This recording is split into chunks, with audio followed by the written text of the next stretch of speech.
pessoal, olá, como vão vocês?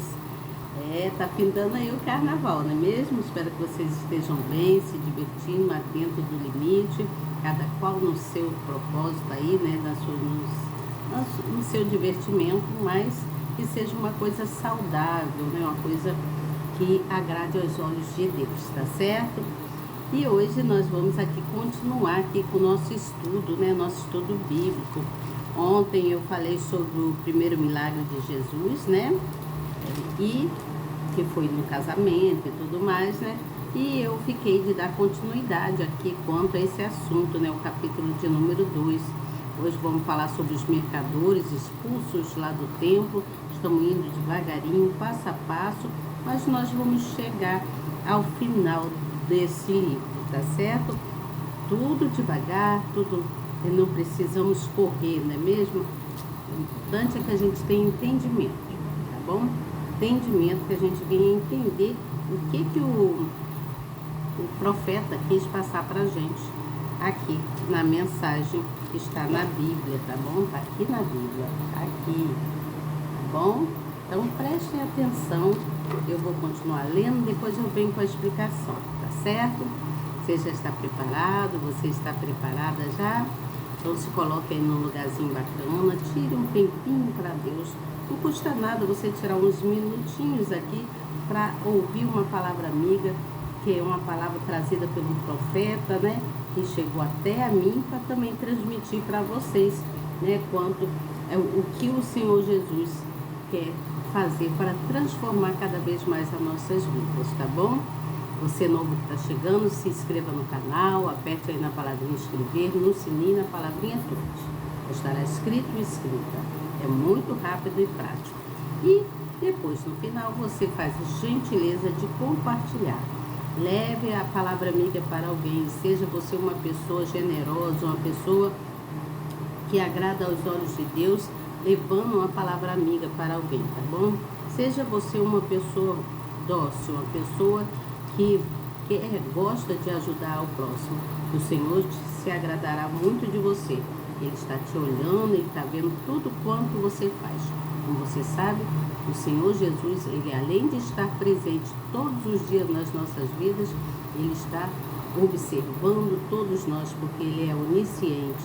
Ele tem ciência de tudo quanto acontece nas nossas vidas, em todos os lugares, devido à grandeza desse Espírito tão perfeitíssimo que é o Senhor nosso Deus, tá certo?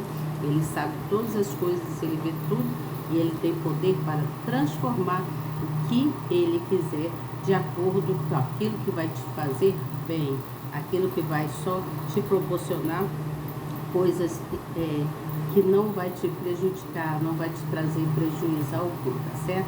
Mas para isso é necessário que você seja uma pessoa que creia, uma pessoa obediente, uma pessoa que reconhece o poder desse Deus, tá certo? Vamos lá então, eu vou falar aqui então quanto os mercadores, né, que foram expulsos lá do templo na época. No versículo de número 13 fala assim: estava próxima a Páscoa dos judeus e Jesus subiu a Jerusalém e achou no templo os que vendiam bois e ovelhas e pombos e os cambistas assentados. E tendo feito um açoite de cordões, lançou todos fora do templo, também os bois e ovelhas, e espalhou o dinheiro dos cambistas e derrubou as mesas. E disse aos que vendiam pombos: tirai daqui estes, e não faças da casa do meu pai casa de venda. E os seus discípulos lembraram-se do que está escrito: o zelo da tua casa me devorou. Responderam, pois, os judeus e disseram-lhe: que sinal nos mostras para fazeres isto? Jesus respondeu e disse-lhes: destruí este templo, e em 3 dias o levantarei. Disseram, pois, os judeus: em 46 anos foi edificado este templo, e tu os levantarás em 3 dias? Mas ele falava do templo do seu corpo. Quando, pois, ressuscitou dentre os mortos, os seus discípulos lembraram-se de que lhes dissera isto, e creram na Escritura e na palavra que Jesus tinha dito. Então, veja bem, muitos creram em Jesus, não é mesmo? Presta bem atenção. No versículo de número 23 diz assim: "E estando ele em Jerusalém pela Páscoa, durante a festa, muitos vendo os sinais que fazia, creram no seu nome. Mas o mesmo Jesus não confiava neles, porque a todos conhecia, e não necessitava de que alguém testificasse do homem, porque ele bem sabia o que havia no homem." O Senhor Jesus, ele conhece todos nós, ele conhece o ser de cada um de nós, ele conhece o seu coração, os seus pensamentos. Muito antes de você falar qualquer coisa, o Senhor já sabe o que você está pensando e o que você vai falar e até mesmo o que você vai fazer. Preste atenção, então, aqui numa coisa. Aqui no versículo de número 14, fala sobre a purificação do templo, né? Jerusalém era o centro de vida e da espiritualidade em todo o mundo, né? E o templo era o santuário de adoração, onde todos iam para adorar a Deus, né? Portanto, um lugar de reverência, de disciplina e de temor. Lá não era local para fazer coisas que não condiz, lá era local para oração, né? Onde as pessoas deveriam ter disciplina, né? Onde as pessoas deveriam ter temor e onde as pessoas deveriam adorar por Deus Altíssimo. Então, quando o Senhor Jesus chegou lá no pátio do templo, né? Ele encontrou vários homens lá, que a Bíblia diz que pátio dos gentios, né? Então ele encontrou muitas pessoas lá, né? Em um local destinado, que era um local destinado para oração, para meditar, né? E ele encontrou um mercado de vendas lá. Ele encontrou vários animais que foram sacrificados, inúmeros cambistas, né? Pessoas que estavam fazendo coisas que não condizia com o local. Aquele local era um local santo, era um local sagrado, né? Que era o templo lá. Então, aparentemente, essas ações visavam facilitar a vida dos peregrinos, mas o real propósito era o lucro que eles tiravam. Estou lendo aqui: uma vez que as autoridades sacerdotais e os comerciantes praticavam extorsões, essas atitudes revelavam a desconsideração deles para com a santidade da casa de Deus, que conseguia a santidade da casa de Deus e para com as pessoas, pois com aquela balbúrdia, ninguém conseguia orar ou se aproximar de Deus. Por quê? Porque lá estava uma bagunça terrível. Aqui, balbúrdia, como diz aqui, é bagunça. Havia muitos animais, coisas espalhadas por tudo quanto era canto, para que eles fizessem troca, né, em troca de moeda, em troca de dinheiro, né? E eles extorquiam as pessoas para que as pessoas comprassem, né, ou levassem as coisas que ali estavam, mas era tudo em benefício próprio para eles, não para a exaltação do Senhor Jesus. E então o Senhor Jesus fala sobre o zelo, né, que é necessário ter zelo pela casa do Pai, né? Nós, quando nós ofertamos a casa do Pai, nós estamos dando oferta, né, para que seja cuidada a casa do Pai, né? A igreja que nós frequentamos, né? Então Deus fala sobre isso, sobre o zelo. Nós precisamos ser zelosos não só na casa do Pai, mas em tudo, nas nossas vidas também, na nossa casa, né? No nosso corpo, nosso ser, né? Precisamos ser zelosos com as pessoas que nos rodeiam, cuidar, né? Para quem tem necessidade de cuidados, né? Precisamos ajudar pessoas. Então o Senhor Jesus ensinou que o zelo ele deve ser relacionado entre os homens, né? Deve ser entre todos. E Deus também gosta de que tenham zelo pela casa dele, pelo templo dele, né? Então, suas palavras lhe custaram muitas perseguições. Mesmo assim, ele nunca omitiu a verdade. Estou lendo aqui. Alguns anos depois, aquele templo foi destruído e hoje cada cristão fiel se tornou um templo vivo para Deus. No entanto, os princípios exigidos no passado continuam os mesmos. O Senhor despreza pela pureza. Não. O Senhor despreza, não. Desculpa, eu li errado aqui. No entanto, os princípios exigidos no passado continuam os mesmos. O Senhor preza, não sei de onde saiu esse despreza aqui, está repreendido isso daqui. Sai da minha boca, Satanás, está repreendido isso. Então aqui, o Senhor preza pela pureza da fé e das intenções, pois ele não ficará passivo, eterno, diante de irreverências do pecado. Então, diante de coisas erradas, Deus ele não preza isso, né? Aqui no caso, o Senhor Jesus preza pela pureza da fé, aqueles que têm realmente fé, aqueles que vão para o templo para orar, aqueles que vão para a igreja para edificar o nome do Senhor, né? Falar quanto a louvar o nome do Senhor, né? Então, o Senhor preza muito por essas pessoas que têm fé, né? Que buscam estar com o Senhor. Então, o Senhor Jesus, ele conhece bem cada pessoa, cada um de nós. Ele conhece cada um de nós. E ele sabe quem é sincero, ele sabe quem é hipócrita, ele sabe quem é mentiroso, ele sabe quem é falso. Tem pessoas de todo tipo, o Senhor Jesus conhece.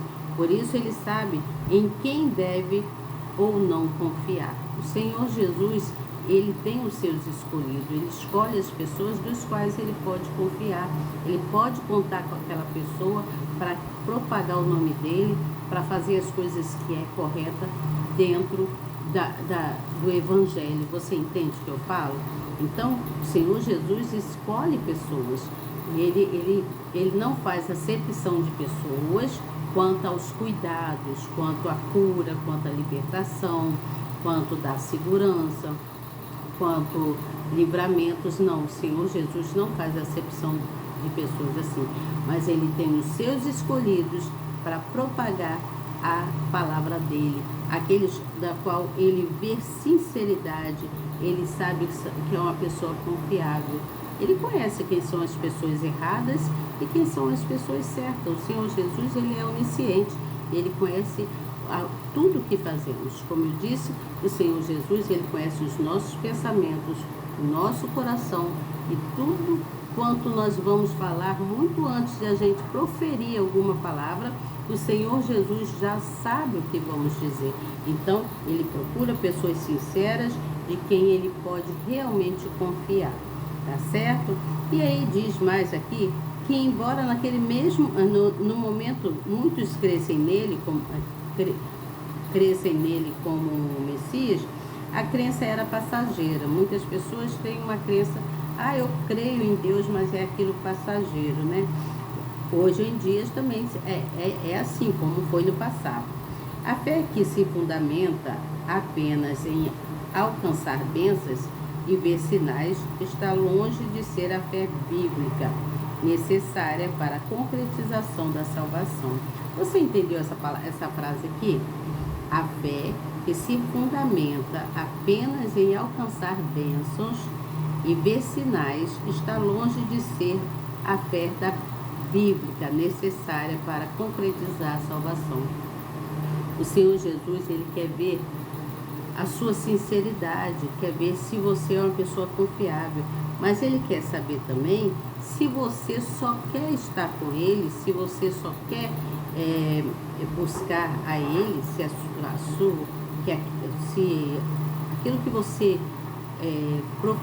falou para ele é uma coisa que você falou só de momento, é uma coisa que vai ficar, que está mesmo guardada, que é uma coisa sincera que está guardada com você em relação ao amor, né? Em relação ao amor para com Ele, em relação a você confiar, ter certeza que você é dependente desse Pai e você precisa dele para todas as coisas.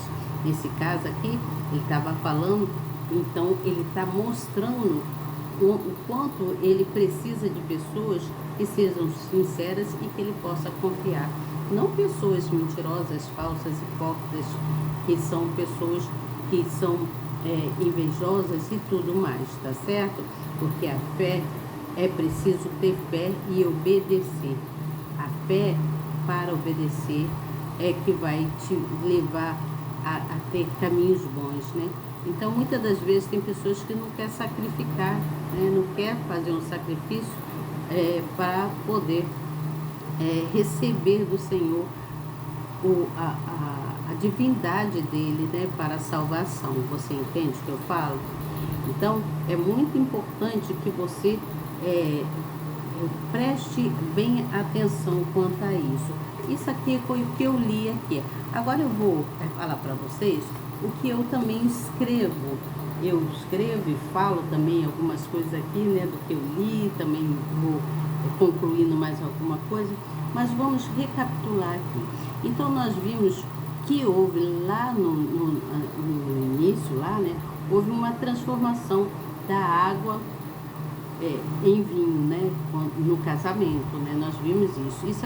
Isso acendeu então a fé dos discípulos e de todas as pessoas que estavam lá naquele casamento. Então, isso era um sinal da glória do Filho de Deus, que ele estava demonstrando a glória dele ali para que todos tivessem fé. Muitos acham que mesmo nesses nossos tempos não pode haver milagres, mas acontecem milagres. Há milagres que acontecem na vida da gente, se você crê que Deus transforma vidas. Assim como Deus transformou a minha vida, eu tenho certeza que Deus pode transformar a sua vida também. Deus faz milagres acontecer na vida da gente, onde a gente menos espera. Quando nós não esperamos, tudo acontece. Creia nisso, acredite.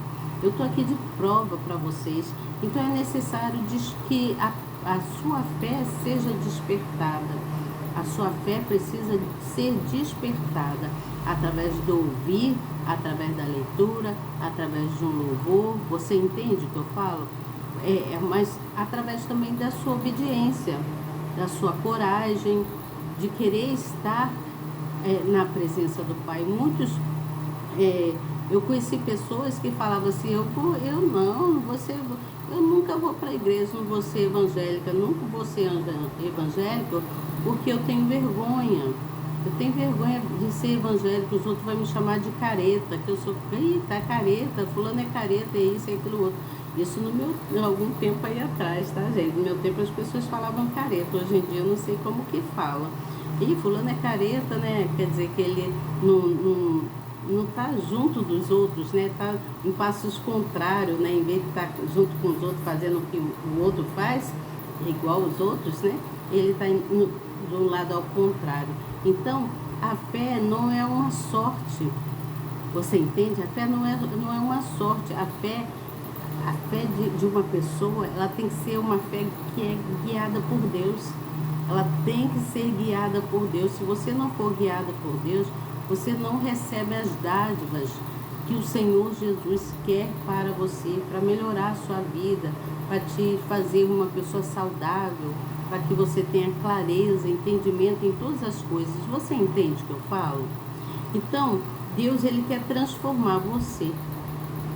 E quando você permite que esse Senhor, que esse Espírito Perfeitíssimo habite dentro de você, no seu coração, você permite que ele faça morada em você, então ele vai transformar a sua vida, ele vai te transformando de dentro para fora e ele vai te trazer fazer coisas para você que você dará um excelente testemunho. Você terá testemunho para contar, testemunhos maravilhosos, testemunhos verdadeiros, coisas que não é inventada, que é realmente que acontece, né? Que aconteceu ou que acontece na sua vida. Milagres, milagres, milagres acontecem ainda hoje. Milagres acontecem. Mas, além do milagre que Deus fez naquela época, naquele casamento, né? Além disso, Deus foi andando, né? Ele saiu por ali andando e foi chegar até o templo, onde ele deparou lá com, com coisas que ele não se agradou, né? Ele viu lá, foi visto lá animais que foram sacrificados, como eu li ali, viram inúmeros cambistas, ele viu lá inúmeros cambistas, e ele ficou vendo aquilo e observou que eles trocavam moedas para lucrar, para ter lucro para eles. E eles praticavam muitas extorsões. Eles extorquiam as pessoas para poder ter lucro naquilo que eles achavam que era de grandes benefícios para eles.